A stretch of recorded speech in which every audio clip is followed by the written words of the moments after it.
Hey people.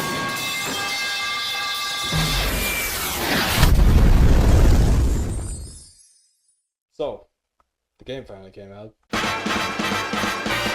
Space is quite an expansive place. The amounts of stars and planets that are littered about make it close to impossible for us to be the only developed civilization. The reason I say developed civilization is because we are smart enough to create such a revolutionary thing as furry baddies. A thing just as important to humans as white monster, cigarettes, and alcohol. My AI background is the newest installment in the Incel Core series of games. The game starts with asking us our name, which brings us our beloved and missed Sambubu. We get thrown onto a mysterious planet with Juno shortly before being almost mauled to death by a monster, but since we have plot armor, we get saved by Juno's blade, shown exactly for a singular, that's one, singular frame, before never being shown again. As they move on, they find what they were looking for, a completely safe and definitely not radioactive pulsating power cell capable of sucking the very life out of planets for aura points. They take it and almost get door cammed by the generic bad guy from the last game before they make a quick exit. Now, before you click off from the video because your dopamine levels are low, just like mine, trust me when I say it doesn't get any more exciting for the next 5 hours. What follows is a reoccurring plotline through basically all the games. You guessed it, it's drama dump season for the next hour of playtime. Eventually, following another signal from these pulsating world-ending life-sucking energy cells, Sambubu and Juno end up on the planet of Astara, where they find it reasonable to get lost and fall asleep, which puts us into an LSD Dream emulator playthrough video. Honestly, I'd like to give a Grammy to whoever came up with this section, along with a red note noting the date of their public execution. Our iconic duo eventually finds a way outside of this AI-generated hellscape, built to run on an Intel Core 2, possibly the best CPU on the market right now. Making it out of the LSD trip, they find the actual location of the device they're here for, before almost being jumped out on by the bad guy who thinks he's slick, hiding his receding hairline with a cloak. Juno and Sambubu make it out with close to no casualties. Oh, what's that? A gaping hole in the jet? Come on dude, stop over-exaggerating. That's barely a hole. Eventually deciding the very inconspicuous hole in the transport jet may prove to be problematic. Juno sets course for the most generically named floating piece of technology in the entirety of space. Protogen Incorporated. Yeah, what are you I doing? don't know if you heard of it before, but it's a fucked up name called Huey Magoo's. Firstly, because that's where she can fix the jet, and secondly, because it's built by exactly 2 female Protogens, who if you'd refer to the clip shown to you,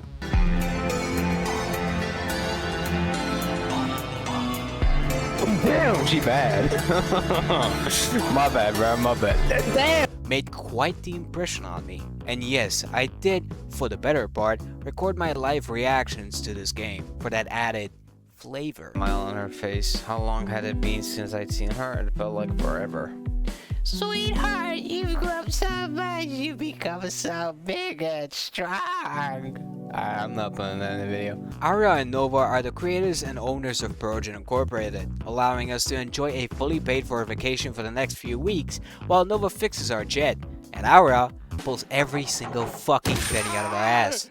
I like this part because it felt like it was me surrounded by these tall and hot women before realizing I have a minimum wage job that has me working my ass off in a gastro for 12 hours a day, if not longer, just to pay for my completely sane addictions in the form of, well, wine monster, cigarettes, and alcohol. Duh. The several-week phase has us trying to force these two complete polar opposites to share a liking in something before they ultimately rip each other's throats out. What the fuck? This works for some part, before we find out Aria doesn't let Nova sell her very useful inventions on the market, and that bothers her. So much in fact, that she turns her laboratory into a war zone.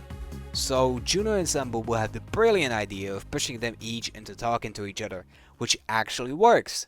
Thank God. After we get a release from this floating emotional support hunk of junk, Juno and Sambubu push to find a reason to get themselves killed over some uninhabited planets because they're morally good.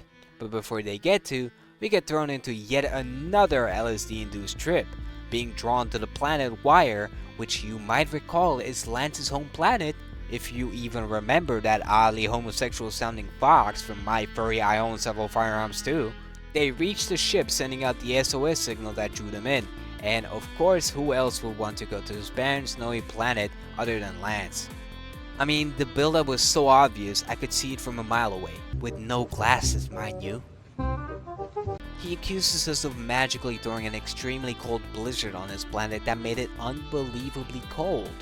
They kindly assure him it wasn't either one of the iconic duo and lend him a helping hand in figuring out what happened. And yes, this section does take an unbearably and unnecessary fucking slideshow where we basically collect glowing crystals infused with archive and kill the local wildlife before we learn the planet's lore and gods, which does go into extreme detail, after which Lance finds his dead family members before shortly falling into a crevice and finding a hidden altar, which shows them a little girl's memories, after which they realize the planet's civilization killed each other due to an ancient dispute, which led to tensions, which led to war, which ultimately led to complete annihilation.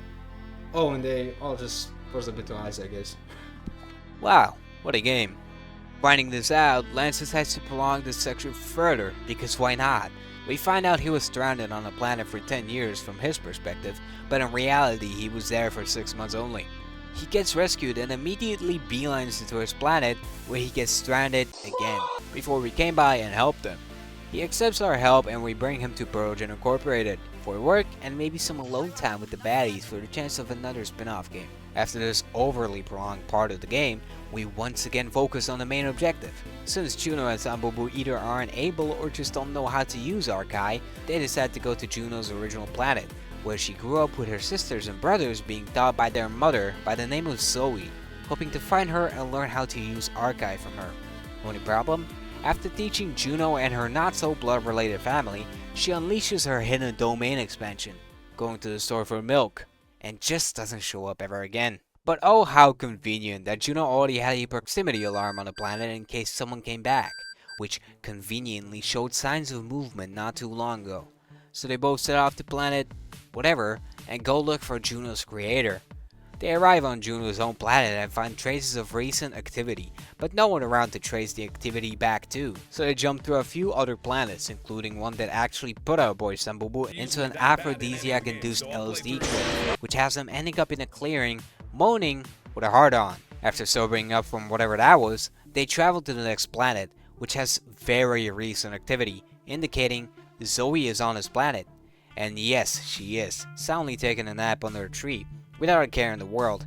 After they rudely wake her up, Juno nervously asks her if she could help them, but Zoe is hitting a milestone in her nonchalant streak, so she kindly tells them to fuck off. This enrages Juno, trying to beat some sense into her mother's head, who simply just sends her to sleep with a kind-hearted knockout. Then she turns her attention to Sambubu, who is too petrified to even speak, and tells him to take a walk with her. This turns out to just be her listening to his sad story and nonchalantly making fun of him, before finally breaking the news that she's just fucking with them and will actually help them. So I guess she just put her daughter to sleep for the fun of it. After Juno wakes up, she and Zoe have a beautiful family reunion and head out to stop the generic bad guy, who they gave a pretty cool name, the Hooded One, which sounds more like some serial killer who's soon to end up at Dexter's table. They find a planet where they can isolate the Hooded One and shit him then and there. Small problem? He's a pussy and will automatically /TP home out of any dangerous situation. So they rig all the anomalies that they have collected to explosives. Innovative. Juno and Zoe lure him out on a planet, while Sambubu just stays in the ship and defends the detonator. But instead of showing up and killing everyone, he lets his gas monsters do the work for him. These monsters can be hurt by regular weapons, so Sambubu has a smart idea to fend off an incoming horde of these monsters with one of the crystals they collected on wire, which conveniently works. Relaying this information to Zoe and Juno, they fend off all of the monsters, which doesn't exactly make the bad guy happy, so he decides to spawn a portal and leave. But before he can, Sambubu throws one of the crystals dead straight at his head for just a split second of distraction, which was enough time for the explosives to destroy the anomalies, trapping him on the planet with them. What they didn't count on was that all the energy from the anomalies would immediately rush to him. This makes him even stronger than before, but only for a while before all the energy evaporates. Also, I hope you do realize some of this footage was recorded on a phone, not like recorded from the phone camera, but like I played and recorded the game on my phone. Pretty cool, huh? No? Fuck you then. They fight it out, Zoe ending up unconscious, Juno being lifted up in the air by her neck by the bad guy, and Sambubu between the realm of the living and dead. After being thrown against a rock where he gets pushed by his dead parents to wake up and finish what he started. As he wakes up, he sees the scene unfolding in front of him. Using the little strength that he has, he grabs Juno's sword and stabs it through the hooded one's chest. He drops Juno and says some sentimental and smart sounding shit before, well, ultimately dying. After which Sambubu just drops to the ground passing out. 2 months later, we see Sambubu waking up in the ship, recovering from his wounds and prompting himself by the walls of the ship to get to the control room, where he sees Juno training with some virtual reality goggles. He announces his presence and moves closer to her.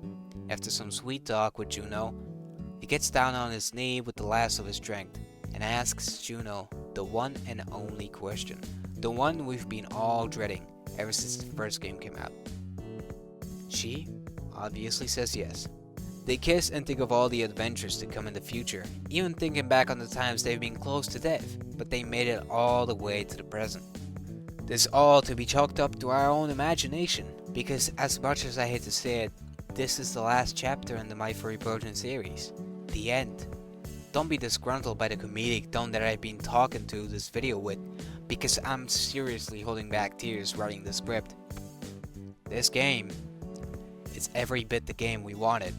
The ending that cut out all of the loose ends and brought everything to a happy end.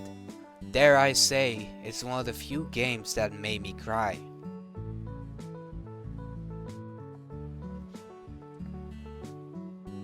So, that's it. The end. You could theoretically expect more uploads to come, probably around the time we invent spaceships capable of light year travel. I'll probably be live streaming my travels, looking for someone like Juno in the infinite cosmos myself. So see you guys in maybe 40 years. So, goodbye to you guys. Don't forget to like and subscribe if you want to see more unhinged shit like this. And believe it or not, but yes, I do actually read the comments. So go ahead and tell me what you think about this video. With that being said, that's about it for today's video. Thank you for watching me talk with a ski mask and a sombrero with a shitty webcam and my phone flashlight. So I guess I'll see you guys some other time.